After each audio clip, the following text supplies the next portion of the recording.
quickly. So yeah, Well, I actually didn't. I didn't do it today. Ooh, didn't do it today, but I am going in the morning because I need to. I need to get on that. So oh listen, hey, are you familiar with my guy? I think his name is like Boston something on IG that be saying like be a man. I first saw him on TikTok. I what's his name? I never heard. Boston I never heard of him. Like at least I haven't heard like the handle. Like but Boston some, but he always be having me and the homie rolling because he be like, he'll like work time and a half until you work until you die and keep working because it's time and a half. Be a man. Like he'll say something ridiculous like that, then he'll say be a man at the end, which is the punchline. And the shit is hysterical. So I'm about to tell you, keep kickboxing until your legs fall apart. Be a man. be man. Say less. I'll just die. I'll just die on the bag. It is what it is. It Yeah, I is. mean, you go out like the rest of the UFC fighters get kicked in your head. No, you're gonna be like Chuck Liddell. Chuck Liddell don't even know he's Chuck Liddell. That's a fact. He'd be like, "Yo, whoever had all them accomplishments in the UFC, that's a good for dog. That's you." It's like, what? Yeah, that's you. Yeah. All right, all right. Yeah, But him and my son, what's his name? Tito Ortiz or yeah. Oh, him. There's another one though, but I think it is Tito, the one that was supposed to be in WWE, the one that was supposed to do something with Rey Mysterio. oh, you talking about Him. Cain Vasquez or Yeah, my Vasquez? bad. My Yeah. bad. I be mixing them up. My bad. Well, that's kind of racial. Well, that's here racial. here we go. I gotta hit you Here with the Rick Ross. That's racial. false accusations. Eminem, you are. I can't say the rest because this ain't behind the paywall. I was gonna put this behind the paywall anyhow. Pardon the Banks 36. You feel me? Yeah. Hey, I got this ain't on the paywall. You know why? Because this brother is the future. You feel me? Oh. Him and Glacier Ice. I'm sorry, Lesnar Ice. You know, Why you call her Brock Lesnar Ice. Ice now? Oh wow, that's crazy. Brock Ice. You know what I mean? That's her new nickname. You feel me? You Yeah. thought I was feeling you? I'm a munch. Fuck is you talking about, my nigga? Nah, But I'm nah, weak. but nah. They are the future of pro wrestling podcast. You feel me? I check the numbers all the time just to see how my people doing, and you know what I mean. We all blessed, but I check the numbers, the clock numbers, just because I'm a numbers guy, and they on the uprise. So this gonna be for free because I know a lot of y'all cheap motherfuckers wouldn't pay. But this on here so y'all can see this man, and then y'all can say 5 years from now where he up a couple million. Be like, yeah, and the podcast got over like 10,000 subscribers. Y'all be like, yeah, I was on some rinky dink ass podcast. The star isn't on there being Davis, who part of BRP. If you're familiar with BRP, you're like, damn, the star ain't on there, but I'm in fact recording with this jabroni. But I like the fact that I'm an underground legend. This man being Jordan of Culture 316. Thank you so much for having me on. I really appreciate the super kind words, and I'm very, very grateful to be here. Yeah, I'm just glad to be here. I'm grateful to be here, man, and thank you for having me on. So Well, I already had Red on it several times, you know what I mean, on the partner banks. That was on the paywall just because I didn't know what she was gonna say. She cussed a lot, you feel me? yeah, I, yeah, I yeah. told her stop watch your filthy fucking mouth. Stop cussing all the time. But you know, that's But neither here nor there. you just let off a couple birds just now, man. You can't just be out here. But I'm gonna stop cussing right now because I can tell you a man of God, so I ain't gonna cuss no Ah, more. that's crazy. But yeah, I That's how am. But respectful I am. I appreciate that, bro. I appreciate that, dog. Yeah, nah, like I said, you feel me? Like I be noticing on the podcast, you don't be really cussing, so I'm like, all right, bro, I know how to be around company. Yeah, it'd be like that. I let off a couple N words here and there, but I try to monitor my speech. You know what I mean? I feel like, especially with the dynamic that I built with Mo, and she's great, love her to death. Um, I've learned kind of my role and kind of settled into it, and kind of learned to be a balance. Like I could get raunchy here and there. There've been a couple times on the pod where I let it off. I set it off, but I try to like be that balance. And I am a man of God. I am a born again Christian. And my faith does kind of affect everything that I do. But in addition to that layer, the layer of just wanting to compliment Mo is also another reason as to why I don't try to like curse that much. You feel me? So You need to tell her to stop cussing. Nah. That's what makes her her. That's part of what makes her her. And I always want her to be herself. And so I'm not gonna tell her to stop. You know what I'm saying? Like Well, that's tell her part what of the her. Bible said, brother. Nah, chill. I have a feeling. Philippians 3:5 says, "Shut the hell up." See, now you just misquoting scripture, brother. And now you just wilding. See, I can't be on this pod too long because God gonna bring the thunder down on one of us if he Oh, it's be out definitely here. gonna be me. I'm gonna end up cracking my ankles somehow by getting Nah, up out the seat. not cracking your ankle. I'm weak. I'm getting to that point, bro. Now people be talking about Russ, or now these fickle LA fans, they talking about he MVP, but I'm like, I'm getting to that point now where I understand, and that's a pro athlete. Yeah. I mean, shout out to I mean, like the Pat, even though like they didn't win the last game. Like my guy Russ has been settling into his new role. He's been coming off the bench. He's been thriving. I think the last game he had like 28 and 13. I'm like, he balling, he hooping. You know what I'm saying? So he thriving in his new role. So I'm glad that we can put an end to the Russ slander. So Yeah, because the first half, I was watching the game, the other day, as of when this come out, as of this recording, I was watching the game the other day. I chose to watch the Bucks and the Timberwolves because I'm an idiot. But I saw the first half stats for Russ. I'm like, damn, 100% from three, 100% for like the free throw line. And he was like 10 points. Then second half, he scored 18. I'm like, yeah, he definitely about to be sixth man of the year. Nah, the Russ being a six man of the year and an MVP is crazy. But I think the last player that did that was Bill Walton. I didn't even know that. But that would make sense because even though I don't acknowledge players from Boston like that, I'm from New York, so you know how that go. Hey man, listen. I'm debating if I want to go to Survivor Series, but knowing me, I'm like, no, I got to work instead. I feel like I'm West Indian, but I don't know because like West Indian culture is you're gonna have a lot of wives, you're gonna eat, And you're and you're gonna gonna have work. jobs. You're gonna have some jobs, brother. It is Like, what it bro, is. everybody keeps trying to talk. People all year, oh, you need to take a break. You need to take a day off. And then I'm like, yeah, y'all right. But then I feel like somehow, whatever West Indian I have in me, if I do pause, I'm just like, nah, men must work job. But I do want to go to Survivor Series because I never been to Boston. Boston is actually a really, really nice city. I've been there a couple times. Like one of my best friends lives up there. Um, he moved up there. Well, Boston adjacent. He actually lives in like Maine, which is like an hour outside. It's a completely different state, but it's like an hour away from Boston where he lives. Mhm. And I was able to go, and it was mad funny because when I went up there, this was 2021. This was when Boston was facing Brooklyn, and this is the year that the Nets beat them like 4-1 in the series. And I remember driving past the TD Garden, like, yeah, I should slide on y'all, but I'm not gonna do it because I love God. But I was able to go around the city. It's a really, really nice city. It's a really, really nice city. Um, Probably nicer if you're white, if you catch my drift. I was about to say, how many times did you get called a word? I never got called a word. However, I felt like it was about to happen all the time. Like I was walking through the mall and just like minding my business, and I just felt the spirit of white supremacy just kind of follow behind me as I was just doing normal things. But yeah, like but like I didn't get called a name, but it it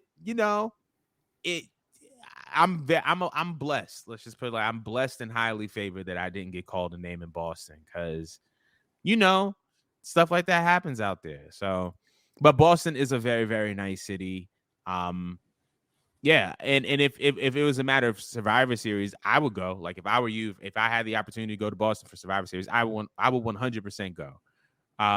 Because it looks like it's about to be a banger. I think they just announced that they're going to be doing all the War Games matches are going to be 5-on-5s. So that's something to look forward to. And it's just going to be the first Survivor Series that we're going to be seeing this type of match in a WWE main roster context. So it's definitely going to be a must-see historic event. But I'm once again, I am very, very eager to kind of see how all this plays out. But if I were you, I would go. I would 100% go. So Well, no, as soon as they call me a beige mooly, I'm gonna be very upset. Oh nah. Fucking Chris Brown over here dancing. You think you're better than Fred Astaire? Not Fred Astaire. Nah, not the beige. Nah, but I mean, like, I mean, yeah, it. You What do will be have the to first brace song? yourself. You do have to brace yourself when you go up there, but you'll I be spent fine, 2 summers in Mississippi. You think I'm scared of them? bro. Boston is. As someone who has been to the South multiple times, I have family in North Carolina. Like Boston is different, bro. Like Boston. Like think about it like this: when you ask an NBA player what's the most racist city to play in, they're either going to tell you Utah or Boston. Mind you, there are NBA teams in Atlanta, in New Orleans, uh, in a bunch of places in the Dallas, Houston, in a bunch of places in the South. But Boston is like top of the list on a lot of NBA players lists, and for that reason, and like for a reason, because cats out there really be wilding. Like they really be going off for no reason. It's crazy in Boston. I'm not gonna lie. And the wild thing is, I didn't even think it was that bad. I'm thinking just like movies that be clowning, and then I hear what LeBron said. Like LeBron always like Boston, the worst place to play in. I'm like, damn, Yeah. bro. Boston is considered one of the worst. I mean, like, well, obviously, if you are a black athlete going there, you're gonna have a hard time. Um, I don't know about, I don't know, like outside of these, like those contexts, what it's like. I meaning, like, I don't know what it's like when, like, say, like a musician or artist goes up to Boston and plays. I don't know what it's like, but that city's a trip. Like when it comes to their race relations and so you just got to be careful out there. It gets kind of crazy. So It's definitely the same thing. They fucking Uzi Vert with his multicolored hair. you And they said probably said, Uzi? yeah, they definitely be talking about Uzi. Oh, absolutely. Philadelphia, bunch of cheese heads. I'm like, Park the car. park the car. Park the car. Oh my god, that accent is unbearable. You think you Marky Mark? You some type of big shot? Yeah, I hate the accent too. That accent is disgusting. Boston is just an unseasoned Philly. Boston is really just Philadelphia without proper seasoning. I like Philly. No, see, Philly is fire. Philly is so fire. Philly is dope. Philly is just like a neo soul New York. A neo soul New York is hilarious because Angie Stone and all that. That makes sense. That makes sense. Just No, Angie, not Angie Stone. Jill Scott, Yeah, Jill Scott because Angie The Stone from like Roots. South Carolina or some shit. Yeah, Jill Scott, The Roots, Music Soul Child, all them cats is from Philly. So yeah, Philly is a neo soul New York, and their fans are just as crazy but half as racist, and that's why I like Philadelphia. So Hey man, Shawn Michaels and Music Soul Child should have a staring contest. yo, doesn't music have like the thing with his eye that I don't know, like So my mind's going half crazy. not like this.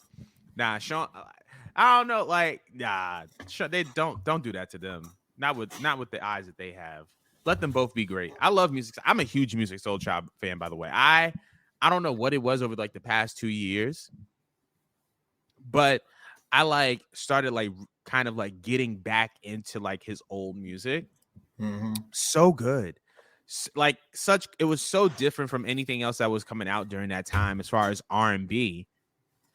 And it was just so true to Philly. But it was just so, and like it was like a part of a wave because it was like obviously like the Roots were still doing their thing, Jill Scott was still doing her thing, but then you have Floetry, like that was heavily influenced by like Philly. It was crazy because I thought Floetry was from Philly until I heard them speak, and I realized that they're not from the U.S. They're not from the States. I was like, that's crazy. But look, it's a lot of R&B singers. My son, Kaleem Taylor, he my favorite R&B singer. He from the UK. He make old school R&B like that. Like the UK, they got UK's killing.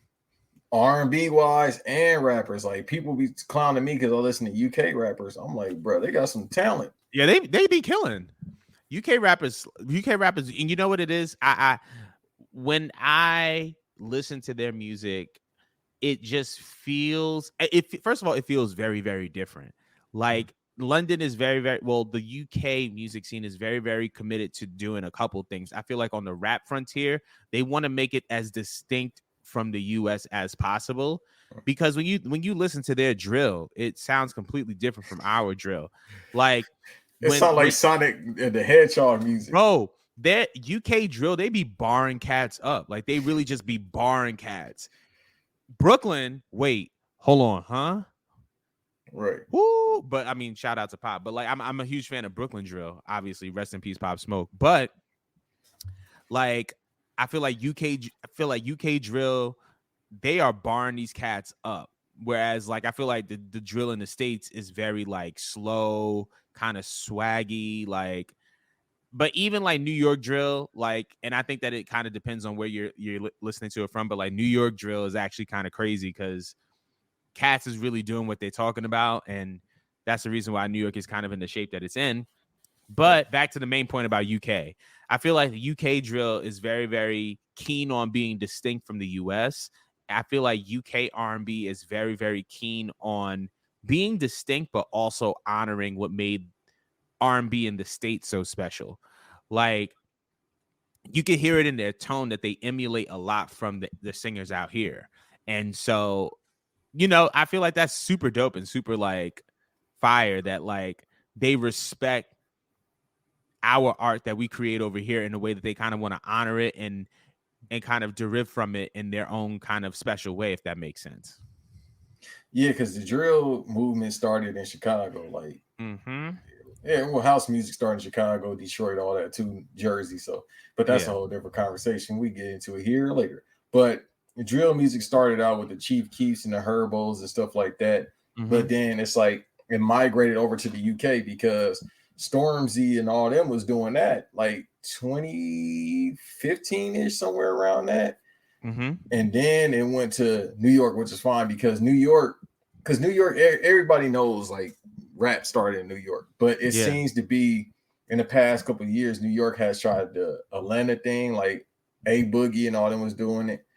And then it went from that to now drill. The thing Mm-hmm. is about the New York drill that I like is they do ridiculous samples. Like they got the John Cena drill beat, Alberto Del Rio. I'm like, all right, bro, this is ridiculous. And then they do them dances getting sturdy. I'm like, hold on, bro. Well, I'll put you on as far as the getting sturdy thing because I think that this needs to be said publicly. A lot of what we see with getting sturdy is rooted in light feet, which is a New York dance style. I was a part of that dance community. I and still am a part of that dance community. I Mhm. created content, hosted events, led a collective that was doing things in that community. So I still love that community dearly. But when you look at like getting sturdy, a lot of it is rooted in the footwork of light feet. There's a team called Live Time that was based out in Brooklyn. That is based out in Brooklyn. Shout outs to 40 and them. Um, and they created their own style of light feet that was centric around fast footwork.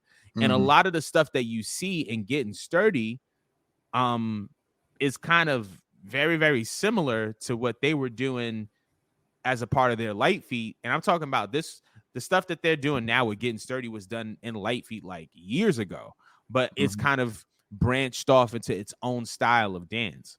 So the getting sturdy dances is very much rooted in light feet, which is another New York based dance style. So I just had to put that out there because I feel like that was important for people to know No, you that just hit me with the Narwhal. yeah. I love Nardwar. But yeah, like Lifey is a big influence on other dance styles in New York, as well as influential to the culture of New York as a whole. It's a dance style that's been around at this point for over 20 years and has kind of stood the test of times. And it's a multi generational, internationally known movement that's practiced by thousands of people. And the scene is still very much active. So, that's always a good thing. It's very, very big amongst youth and young adults, and a lot of youth and young adults do light feet, and it's keeping a lot of people out the streets and keeping people doing something positive. You know what I mean? So Yeah, that's like out here as it relates to clown dancing. Like when Rise came out, I'm glad that Tommy the Clown got his flowers because Yeah. I remember being a shorty. He used to come by Shouts out 74th Elementary School Right. on Van Ness. So he used to come up there and just like him and whoever he was with, they used to be dancing. We used to come to the gate. They're like, oh, okay. So when he got his flowers in '04 clown dancing versus Crump, it was beautiful. So that Mm. was made to be, same thing, like keeping kids out the streets. And I remember vividly, I haven't seen that movie in years, but I remember vividly they broke into his house and they wrecked his house being Tommy the Clown, and he was just like crying because it's like, yeah, he was basically an activist in the community in a way for us to be creative and you know what I mean, to get out the streets by dancing because where we come from, even if you come from good beginnings, you still got cousins that's out Yeah. there in poverty and they might not be able to rap or do, you know what I mean, be a pro athlete, but they Right. probably could dance, they probably could do art. And that's the thing I love about podcasting right now Right. because it eventually it's still baby to a certain degree. Like people barely starting to get deals now, but Right. eventually it's gonna be like the rap game. Hopefully not. Hopefully y'all read y'all paperwork. But eventually it's gonna get like, you know what I mean? Like they're gonna start doing 360 deals, but eventually it's gonna become prominent for everybody. And once it get prominent, more prominent for us, and people take away the stereotype of $200 dates, it's up from there. So we need, like you were saying, with the drill music and the dancing, you need something that has a foundation for kids to do something when school is out or when they're not in school. Absolutely. And I think that one of the discussions that needs to be had around street dance is the involvement of local government and big corporations. And the reason Mhm. why I say that is because I'll when it comes to street dance, particularly, I can't speak for Crump in LA, but I'm gonna tell you at least what I've seen from my perspective in New York and what I'm seeing now. So 10 years ago, there was a point in time in New York where everybody wanted to be creative. Everybody kind of wanted to be an entrepreneur. A lot of people wanted like to do like their own clothing lines and wanted to be dancers and wanted to be photographers. And I think that was closely tied to the renaissance of social media and social media platforms and how easy it was to be discovered on those platforms. And I also think that it was also heavily tied to access to these tools of cameras and all this other stuff that would allow you to be super creative and not, break the bank, so to speak. um what I was seeing was I saw a lot of youth and young adults getting involved in the dance scene, getting involved with throwing their own events, having get-togethers in public squares, and all these other things. And it was the youth and the young adults that were creating the safe spaces for other youth and young adults. It was kids, it was black kids creating a space for other black kids. And there were also times where these kids would dance on the train and this, that, and the third. And, it was against the law, but they weren't harming anybody. They weren't doing anything destructive. They were doing other things that were constructive. And when I looked at that time period from like the early 2010s, one of the things that I began to realize was that a lot of these guys were super creative and had hopes and dreams and things of that nature. And because they were dancing on the trains, a lot of these guys got locked up for dancing on the trains. You know what I'm Mm-hmm. saying? A lot of these guys got locked up for dancing on the trains. And granted, was it intrusive? Absolutely. But you could have easily looked at somebody on the train dancing and say, wait a second, there's other people that do. Why don't we create a safe space? But they didn't do that. Local governments didn't do that. And then now, 10 years later, when drill's at an all-time high, and they're like, why is everybody killing everybody? It's because you created an environment of neglect, right? You had an opportunity to create safe spaces and invest in safe spaces for kids and invest in safe spaces for young adults. And you could have funded it to and empowered them to help other kids get out the streets. But instead, you just lock people up. And then after you lock people up, the younger kids are seeing that. So it's like they're not going to turn to the same thing that they just saw Big Bro or Big Sis doing. They're going to turn to the other thing that seems more profitable or more opportunistic. And unfortunately, for a lot of people, that's crime. Right. Unfortunately, for a lot of people, that's illegal activity. And so I think that we need to have the discussion of talking about street dance as a way to empower and save a lot of black youth and young adults, and give them a space to be themselves. Like, there's so many teams in New York that are already doing that. My bro East Solo, he has his own center. There's a team called Too Crafty, led by this girl, this young woman, my mistake, her name is Jada Chanel. You know what I'm saying? And these are kids, and these are young adults who are creating a safe space for other young adults. And it's just like, if the idea is to prevent crime, why aren't we pouring in as much money as we can to these centers and to these leaders who are clearly trying to create a safe space, so that we can take kids off the street, we can equip them with real life skills, and just give them a space to just kind of be themselves and express. You know what I'm saying? I'd rather, 15-year-old and 16-year-old have a dance battle in a community center than that 15-year-old linking up with 2-3 other 15-year-olds, buying guns illegally, and then sliding on the 16-year-old on the other side of the borough. You know what I'm saying? It's there's so many ways that we can go about, crime prevention, and I feel like street dance is a way to do it. It's been, it's shown itself to be a safe space in the past, and I feel like it can be that in the future as well. So Right, and it was like that back in the 80s. Like the old heads was doing breaking, but yeah, then they'll do like beat it. They'll pull out the little pocket knife and get busy, or they'll yeah, use their hands. I mean, a knife could be lethal, of course, but at least they use their hands, because the kids' outlet is, like you said, they're gonna use a switch on the gun. It's like, God damn, bro, like this ain't Call of Duty, but that's all right. they know, because they put out, like I said, I get into some shit, but they put out a Call of Duty every year for a reason. It just ain't the campaign to get in the military. It's the reason why they do that. But no, you absolutely right. You got to have an outlet as a kid. You feel me? Like, I wish, like, I mean, coulda, shoulda, woulda, and wishing mites was dollars. I have a million, but I feel like if I had this information, like what I'm doing now as a kid, compared to what I was doing, just running around, running with the homies in poverty in South Central, doing whatever. If I had the information I had now, or had the idea to do something then, it's like God knows where I've been right now.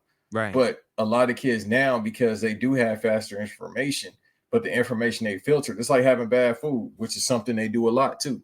Yeah. When you ain't got a lot of bread, or even if you got bread, you're gonna go to your local McDonald's. You're gonna go to the one on Lenox Boulevard. You feel me? Right. By Apollo Theater. You're gonna go over there, go get your Harlem. little. Yeah, you Yeah. already know. I don't want to slander Harlem, because I do it all the time. Yeah. That's neither here nor there. But yeah, I do that often. So I'm gonna leave it alone today. But you know what I mean? It's just like, when you have everything so fast, and you see what's going on with your favorite rappers, and you get to see the outcome, but you still living for, they don't, like, the kids not living for the future. They living Yeah. for, like, right now. You Yeah. feel me? That's why they do all type of drugs and stuff like that. But imagine if they didn't have all this insane information that fast, or if they got filtered the right information from social media, where would they go? Like, when kids doing TikTok dances, I'm like, bro, that's fire. That's so But fire. yeah, like they it's prominent on there. They dance, or they do their little skits. It's like Vine now, and it's like, damn, if you this funny, like I see a lot of kids, I'm like, dog, this is funny. Like, if they had art programs, they shutting down art programs in public schools. If they had acting programs, you might be looking at the next Eddie Murphy, because we need comedians. We don't have comedians. Yeah. The podcasters are now the comedians. That's a fact. And that's the reason why everybody be jumping behind the mic, even though they don't need to be. But that's neither here nor there. But No, go I ahead, think slander them if you want, because I do it every so often. I think art programs don't need to be eliminated. I think they need to be evolved. And Mhm. I think the reason why I say that I think they need to be evolved is because society has evolved, and what we consider to be art and entertainment has evolved. Like you said, like, I hear people complaining about TikTok all the time, and my only question is why. These cats ain't hurting nobody. They're just having fun. They're doing dances. Mhm. If I can make the argument that TikTok is the most social of the social media apps, because it encourages people to link up with other people and work together. You know what Mhm. I'm saying? Like, it's interesting because, like, nobody slandered Instagram or Facebook the way that they're slandering TikTok. And I feel like one of the reasons is because when you look at TikTok and when you look at what it takes to be a quote unquote successful TikToker, a lot of it has to do with skills that they don't want to teach you in public school, that they exclusively teach in private school, like critical thinking, like collaboration. And lo and behold, these are skills that it takes to be a successful business person. You have to be a critical thinker. You have to be able to learn how to collaborate and work with others. So why is it that when it's okay for somebody to post something on Instagram, but the moment that somebody want to do a dance with another person on TikTok, all of a sudden, oh my God, these kids in this TikTok, it's just like, leave them alone. They ain't doing nothing to nobody, and they're learning skills that they're probably going to actually need in their life, in their real life. You know what I mean? So and that's all they I know have to how say to. about that. No, you're absolutely right, and they know how to work technology. So it's like this is why I'm like, damn, bro, we need more, technology or technological like classes and bioscience classes and anything related to that. Because these kids, if they doing all this with guns, like damn, like what's the one game? I forgot the name of it. I've seen kids like, what I mean, it's crazy to say, but they shooting house parties up and all. It's like I think it's Roblox. Yeah, Roblox. Like they designing violence on there. Talking about we going to O Block. I'm like, dog, y'all like. And then you see what GTA RP, like, bro, that's prominent because of T Grizzly and others. It's like, dog, we get creative and we use technology for evil instead of good. Like, dog, low key, if we use this for a greater purpose, this is programming. This ain't easy to do, to make a new game inside of a game based on the code. You coding. So I Right. don't know who started GTA RP, but I feel like T Grizzly and others have taken it up to another level. It's like that's coding. So we need more coders. We need more kids to do coding. And you know Yeah. what I mean? We need these, and we've been hearing this, our parents or grandparents talking about the government need to do this. The government ain't gonna do nothing for us. It's more so up to us to come together and not rely on anybody else and just make it happen your own. Just because I'm the type of person, we all need help, especially these days, but you can't be reliant upon help all the time because it's not anybody's obligation to help you. And Right. then it's not that they selfish or you having pride. It's a little bit of pride, but it's more so you gotta look at what society has been and where it's going. It's like you kind of Absolutely. gotta band together with other like-minded people in order to collab, in order to get somewhere bigger. I felt that. My bad. I just saw I got distracted because I just saw some video of the Nets.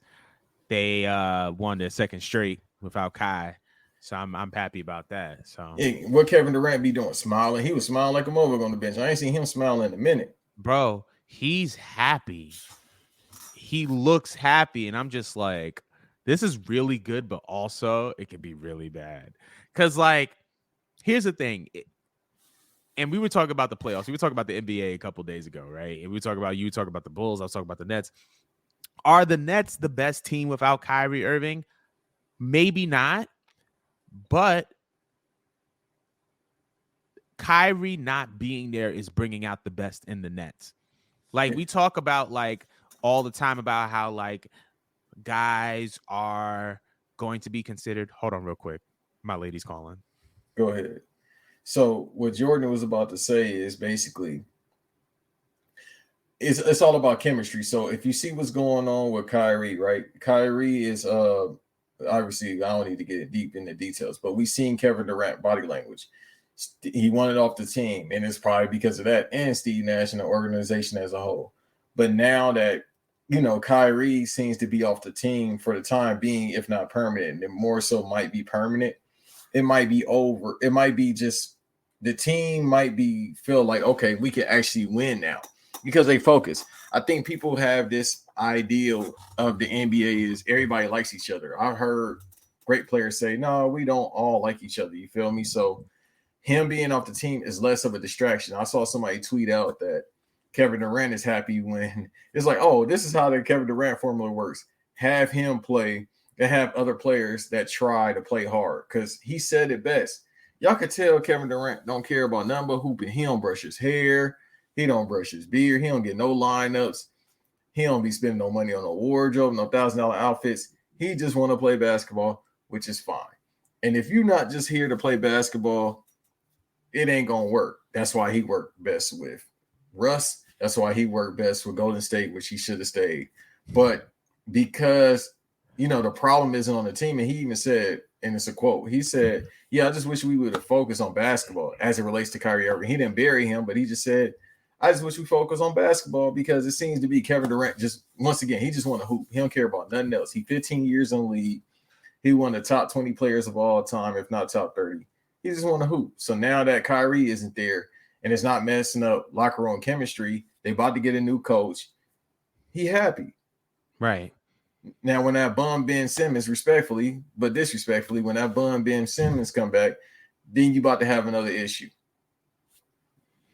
I honestly don't think that when Ben comes back, it's going to be an issue this time. And the reason why I say that is because I feel like you can only be frustrated when you have mismanaged expectations, right? So even with what we've seen with Ben Simmons so far in the season, I feel like we know that he's not back to 100%, and we can't expect him to be what we think that or what we thought he was. It's like, okay, cool. But given the fact that they just won 2 games without him and they've won a game with Ben Simmons, it's like, okay, well, how can Ben Simmons add to the good things that we have going already? And I think that he can. There are enough the Nets have enough offensive options to kind of like let Ben be Ben, but let everybody else kind of play their game. So I think it's going to be good. But I'm happy. Like, I'm glad that the team is kind of like, I feel like the Nets were literally this past week, the Nets hit rock bottom as far as the organization is concerned. And I feel like there's an old saying that's like, well, the best part about being at rock bottom is that there's nowhere to go but up. So their trajectory is going up. It's like they've gone to the bottom of the bottom. The worst case scenario happened. So it's like, where do you go from here? It's like you can only go up. So, If Ben Simmons come back and put up 20, 10, and 10, I know something. I can't remember the last 20-point game he had. If he come back and start balling, especially if he come back and start making jump shots, all right, bro.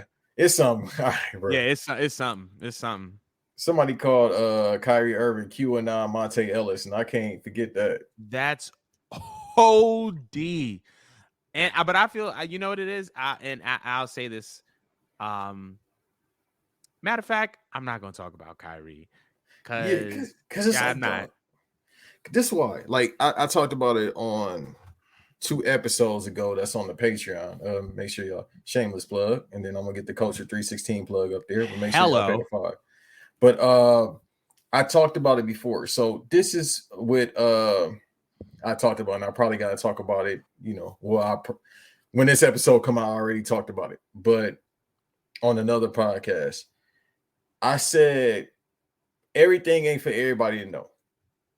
Sometimes just not saying anything works the best. Like you don't have to say everything. So I'll just say, like when he was talking to the dude that was actually making valid points, like I don't have to talk about what I'm putting on my platform. You kind of have to, bro, because you were a prominent figure in the world, not just in America. Like you one of the most popular players in the NBA. So your responsibility, let's say if you believe this, or let's say you right. You ain't right, but let's say you right. Why do you have to tell everybody something? Because it's a lot of people that know a lot of stuff. They don't talk. So you piggyback, it's the wrong time too. You piggybacking on somebody else who has been wrong 9.5 times out of 10 in life about everything since we know him in about 2004. All right. He ain't been right that decade. He ain't right this decade about a lot of stuff. So you going at the wrong time about somebody who feels like at this point he got nothing to lose. You have a lot to lose, brother. Like if you just don't want to play ball, say I don't want to play ball anymore and forfeit the bread. If that's what you want to do. Now you gotta forfeit the bread, and then you gotta go through all these side quests in order for you to get back to the team. So it's like at this point, if you want to play, you got to go through the bullshit. Now, if you don't want to play, which I think he's on the road, like I think he about to quit. It's like just say you want to quit, so you don't have to deal with this no more. Because if Nike dropped me from a $90 million deal, hey man, I don't even want to ball no more. That's OD. The 90 million is crazy. I will say this though. I feel like I'm very big into discernment, right? Like being very tapped into the sense of when to and when not to say certain things.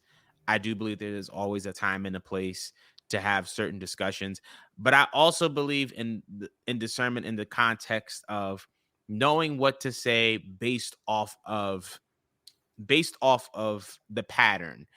I feel like what happens is that people put things out into the world and they put it out there with the desire of the world receiving it how they Yeah. receive it, and that's not always going to be the case. I think very, I think often of the Jada Pinkett Smith situation, and the reason why I do is because when they did the Red Table Talk and then they were talking about certain issues, um, what would normally happen is that Jada would say something and then one thing would be taken out of context, and then mainstream media would just run with it, or Twitter would run with it, and then there would be a complaint on the back end like, well, why would they do that? But it's just like, why would they do that? Yes, it is foolish and it is childish of them to do that, but at the same time, you are an entertainer and you've been in the spotlight for the better part of 3 decades. You know how the media works. You know that this is all about controversy, that they want to take the biggest buzz phrase, the biggest buzz word, take it and run with it. Because at the end of the day, everybody got a job, everybody's trying to make money, everybody's trying to get traffic to their platform. So, of course, people are more than likely going to take your thing out of context. So, if you don't want to be involved in that drama, then you need to have the discernment and the peace of mind to just be like, you know what? I'm not even going to go here, because even though I have the best of intentions, I understand the impact that it can have. And I think that that is kind of where I stand on Kyrie's stance, right? I think that, and another thing to point out about this, I think multiple things can be true. I feel like while he said like I don't agree with everything in the film and da da da da da da. But it's like at the same time, people are not gonna look at that and see that. They're gonna look at it as like you just viewed and put out an anti-Semitic film because there are things in that film that are anti-Semitic. You know what I'm saying? It's just like it's an all or nothing type of thing. If you don't agree with it all, you shouldn't be putting it out there, because nowadays promotion is aligned with total agreement to everything in which you're promoting, right? So it's like, I just don't think that it was just like the right move. And then like the whole press conference thing, the first time and then the second time, and then him getting suspended and then him apologizing. And that was another thing too, because at first I thought it was just like, well, I guess Kyrie's just kind of standing on what he said. But it's just like, you got suspended for 5 games without pay, and then you went on Instagram and apologized. So it wasn't even really a values thing. It was a you not understanding what the ramifications possibly could have been, and you just being like, all right, I'm gonna do this, and then whatever happens happens. But at the same time, I also don't believe that Kyrie Irving is a bad person. Like, I think that he's a great person. I think he's smart, but things happen sometimes, and I believe that he's going to be able to bounce back from this. And I think he's going to do all those things that they're requiring him to do, because at this point, I think he just wants to finish the season. I think he wants to finish the season, and whatever happens happens, because at this point, it's like he has children, and there are other things at stake here. You know what I mean? It's one thing if it's just you playing basketball and you're the only person you got to take care of, but it's like your family is dependent on you. Like, you have 2 children. You know what I'm saying? You want to continue to add to their financial well-being and whatever. So I feel like he's gonna do what's best for him and his family. So, and for I that, hope so. I think he's gonna come back. I hope so. And it's difficult when stuff like this happens, just because it makes like, it's like, dude, it causes a Willie Lynch effect, because you got one side saying that, LeBron and everybody saying like, yeah, I wouldn't say anything like that, which I agree with. But if you feel like, this is how I work in life, all right? If you're gonna do something, do it. But you got to stand on what you did, whether it be good or bad. And then I'm not going, like I tell people, you can go this way, you can go that way. Whatever way you're gonna go, karma is based on everything.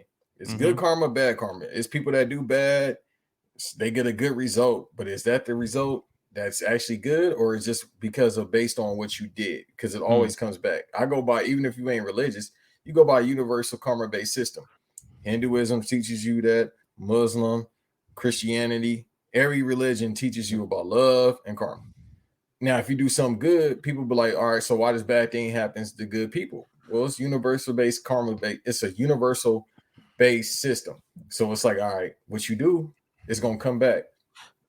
I would say this, and you're right. I know that the Bible says you reap what you sow. I think you did just bring up a very very interesting question of why do bad things happen to good people, and that was a very very lingering question because you can constantly put good out into the universe and bad can still come towards you because of life, and sometimes life just be life in like that's just the way Mm, that life is. One of the things and the realities that have kind of grounded me is the story of Jesus, in fact, and the reason why is because you know this was a man who was the literal son of God, who was God incarnate, who was perfect in every single way. He was without sin, right? But the man suffered the most unjust, he died the death of a criminal. right. And the one thing that kind of resonated with me was if the Son of God, who is God incarnate, who is perfect and without sin, had to endure conflict, and like what makes you think that you're different? Like what makes you think that you are so good that you are above the natural obstacles that life is going to bring your way? It's an egotistical race. So Yeah, going back to Kyrie and his work, it intertwines.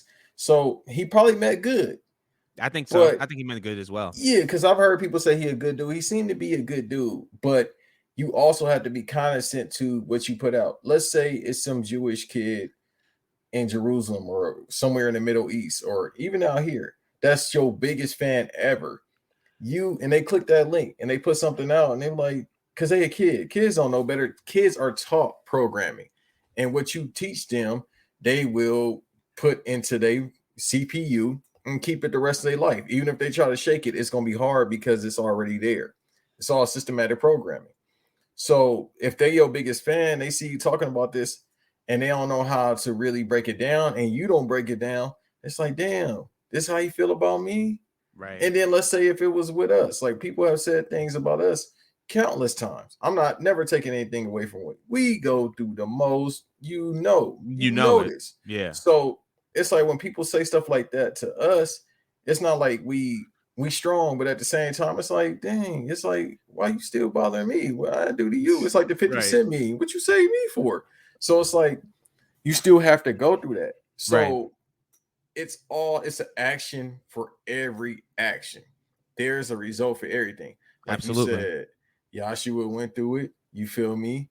Everybody goes through it. We see prominent leaders go through it. And he's like, well, they doing good, but then bad happens.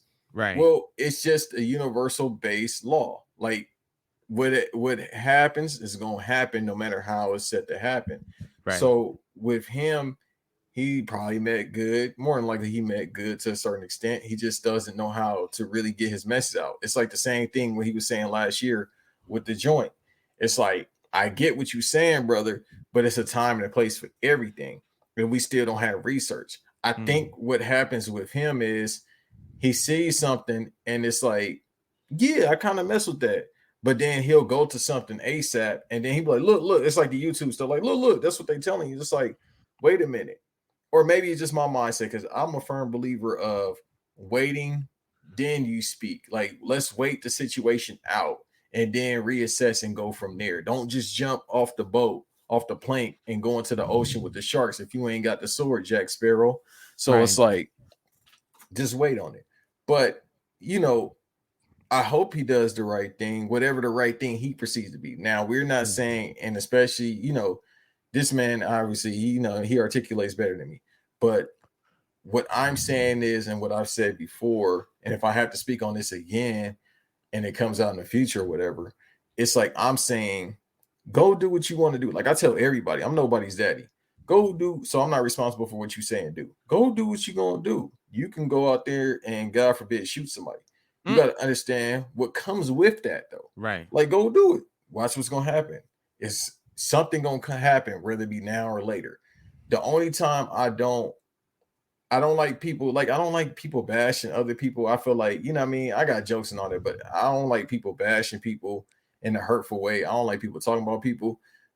But the number one thing I don't tolerate is kids. Like, leave kids alone. That's when it's like, all right, now I start getting in a different mindset about you because you messing with kids. I don't know. I've always perceived adults that kind of go after kids in a very, very negative way and like a harsh way is just very weird to me. Like, I Mm-hmm. don't know. Like, it's just, like, just going at a kid as if you would go at somebody your own age is just weird. So I 100% agree with you on that. Yeah, like that's when it's like, all right, now whatever Like, now you're you gonna do it. But yeah, right. when you start messing with teenage little kids, like it's like, all right, then this, and I'm not gonna do it here because it's obviously I got, you know what I mean, you're a man Yeah. of God, and I can't, and I'm trying not to wild out like I usually. That's how I, I love you and respect you because boy, I be wilding. But it's just the fact that, trust me, if you ever go look at my old material, I still be wilding. But it come from jokes. Right. But yeah, that's when I'm like, all right, now it's a different type of punishment you got to go through, brother. That's a fact. That's a whole fact. But That's no, a they whole they Fendi. they seem to be doing well because it don't matter how many stars you got on the team. It's all about chemistry. So if this dude is just causing problems, that's like Kevin Durant said, that's stopping us from playing basketball when I just want to hoop and get paid and not brush my hair. It's like, damn, you stopping that, G? That's a Like, You don't gotta slander my bro like that. Not to go. Yo, you saw that crossover though? My man made him. No, that was crazy. You know what Kevin, I'm talking about, right? Yeah, the crossover he did. You yeah, ain't seen it? Kevin Durant is by far the most talented scorer I've ever seen in my life. That man is Himothy. Like, I really want to pull it up. I'm not going to, but nah, he legitimately is. and I've seen him in person. I worked on a commercial with him. I've seen him in person twice, other than the game, and seen him at Venice Beach around the lockout season in 2011. But to see him play is different. I'm trying to see him obviously out there, but people don't understand. Like, I remember they gave out the official stats last year about him, or a year before that, when it was like, yeah, he's 6'10. I'm like, yeah, I saw it. Like, the dude is 6'10 with a 7'2 wingspan, and he's a 6'10 shooting guard. Like how they talking about the Victor kid. I'm like, that was kind of Kevin That's Durant. KD. Yeah, Yeah, that's KD. just 7'2. That's insane. He's really like a 6'10 Steph when you think about it. He's really It's nothing you 6'10 can do. Steph. And it's really Like, nothing you can't stop Kevin Durant at all. And the like fact that all that Kevin I'll put this out there. The Nets are going to be contenders as long as Kevin Durant is there. Like the like he's literally shown, like, this man Cam Thomas had 21 points. I don't even think that most people know who Cam Thomas is. That man just put up 21 tonight. He put up 19 the night before. And this is somebody who wasn't getting minutes during the first 8 games of the year. So it's like all he needs is just people who are willing to play hard, and they're gonna pull it off. Like, that's my honest opinion. So no, but that you said the same thing in the right way. I'm saying that's a good thing. So common sense. The thing about common sense has never been common. Somebody said that on Twitter. They was like, yeah, as long as you play, what I mean, you actually ball, you try, he's gonna show up as well. And once again, he played with a player we never seen. Like Charles Barkley said it the best about Russell Westbrook. Like, dog, he don't take a night off. He's 0 to 100 every single game. So when you play with a player like that, you play with like a Steph Curry, a Klay Thompson, a Draymond, especially. That's why him and Draymond bump heads, because these are guys that try hard all the time. right. It's just you get the best out of him. It's the same thing with everything you do in life, like with us with podcasting. If we was around a bunch of bums, you wouldn't be trying hard, because it's like, dog, you're not in it to win it like me. Like, I tell Yep. people, not to put myself over, but I tell people, if you, hey man, I Nah, got the put Michael. yourself over. No, I never do that. I'm not a star like y'all. You feel me? Chill. I'm not a star. Somebody like I gotta, if y'all In the know the one. car. So you feel me? Basically what I'm saying is you gotta want to win. Like, I'm all at this point in my life, and forward, you got to want to win. You feel me? Whatever your ideal is, you got to try. If you don't try, I'm gonna still try, but I'm not gonna like you. It's like the Michael Jordan way. You don't want to play that way, don't play that way. Like it's really like that. So Right. with Kevin Durant and these other great players, you gotta. It's the same thing with the late great Kobe Bean Bryant. It's like, dog, you gotta try, or else I'm just gonna keep scoring to help us win. Even if we got to be the eighth seed going against the first seed Suns, I'm gonna try. Because they really did that though. That's crazy. Yeah. No, definitely. So, but I like the season thus far. It just feels like a little CNN just because of all the bull. Yeah. I just want to see cats hoop, honestly. Yeah, that's what I'm saying. Like, it's just at this point, he's a distraction to the league being Kyrie. And if he does come back, I hope it's not a big distraction because it's like, what I mean? Other than them saying what he need to do, it's been kind of quiet in the league. Like Russ is playing, and that's the Right. highlight. The Lakers is back in discussions. People starting to see LeBron getting old unless he gonna go get the gimmick and Right. get the resurgence. But yeah, LeBron the past couple games, just like all right, the fast breaks ain't so crispy right now. He don't want to post nobody. He just want to do step back jumpers and all that. So it's like, and I told Laker fans, y'all fickle. I told y'all, hey, Russ is not the problem. But it's Laker fans. They don't have common sense. They just like, oh no. I'm like, it's not Russ, bro. It's not Russ. It's not Russ. And y'all, and now that's a seeing it too. I just thought I think it was just only just like a matter of him, his fit. You know what I'm saying? Like just the fit on the team, and now that he's in a role where he can be and comfortably, now you can see him thriving. You know what I'm saying? So I just think that now we're going to see great things out of Russ. And I honestly think we're going to see good things out of the Lakers. I think the Lakers can be a playoff team this year. Honestly, I think as long as people stay healthy, I think the Lakers can be a playoff team. I think so because I told people from the first and second game, I got to deal with fickle Laker fans. I'll be sounding like Daniel Bryan, fickle. Fickle. Fickle. That was my favorite gimmick. I love DB. Anyway, keep going.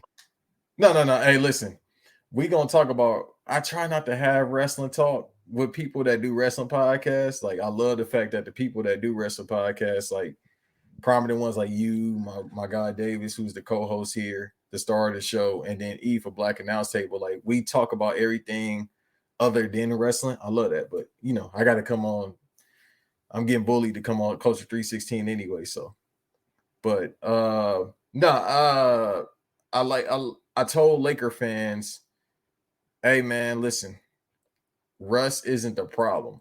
And then I like how they all respond to each other, like they love playing with each other and they look like they having fun. I said Darvin Ham should be the long-term coach because he has players playing the right way. It's all working to their attributes. They running the fast break. Lonnie Walker is a solid too. So I like the fact that where they going. It seems like they got a lot of chemistry going on. So I love it, man. I love it too. And I'm not gonna lie, my computer about to die. So I think we gotta head on out of here. Yeah, no, absolutely. But I'm very, very grateful to be on here. I definitely want to do this again. This was a lot of fun. And yeah, shout outs to everybody who tuned in, who's tapping in. Once again, I'm Jordan Nahisi. I'm from the Culture 316 podcast. A new episode is actually out right now. Bling Bling. We're talking about the involvement of rappers in AEW. We gave our crown jewel predictions, which was today. We talked about a whole bunch of stuff. So just be sure to look us up, the Culture 316 podcast. We're on YouTube, Apple Podcasts, Spotify, Instagram, Twitter, all that. Give us a stream and a listen. I'm very, very appreciative of everybody who is tapping into this right now, who already supports. For those of you who may be new consumers, our whole thing is just creating a well-balanced brand of professional wrestling analysis that's pro accountability, pro acceptance, and pro wrestling. And we can't wait for you guys to hop on and join us and join our little community and our family. But, speaking of family, I got to give a shout out to my guy Banks. Thank you so much for having me on here once again. I'm going to head out. Y'all have a good night. Y'all be blessed. Y'all stay safe. All right. All right, champion. Appreciate you. We definitely gonna run it back. Absolutely. We're gonna run this back. This needs a part 2. So, but have a good night, y'all. All right, brother. Take care. Take care. All right, y'all. So on that note, we up out of here. You already know Banks versus Davis. Obviously, if you here, like and subscribe. Like and subscribe, Culture 316. Davis, you already know, you should know. Most of y'all come from there. BRP, make sure to like and subscribe on there. We do have a Patreon, patreon.com/Banks versus Davis. We got some content coming out. By the time this is out, it'll be a few things coming up, but after that, like I said on IG, I'm gonna, unless me and Davis doing something, I'm gonna scale back a little bit just because it's about us. It's not about me, it's about us, man. So we work as a unit. But otherwise than that, appreciate y'all for being here. I'm tired of talking because it's my third thing. I'm out.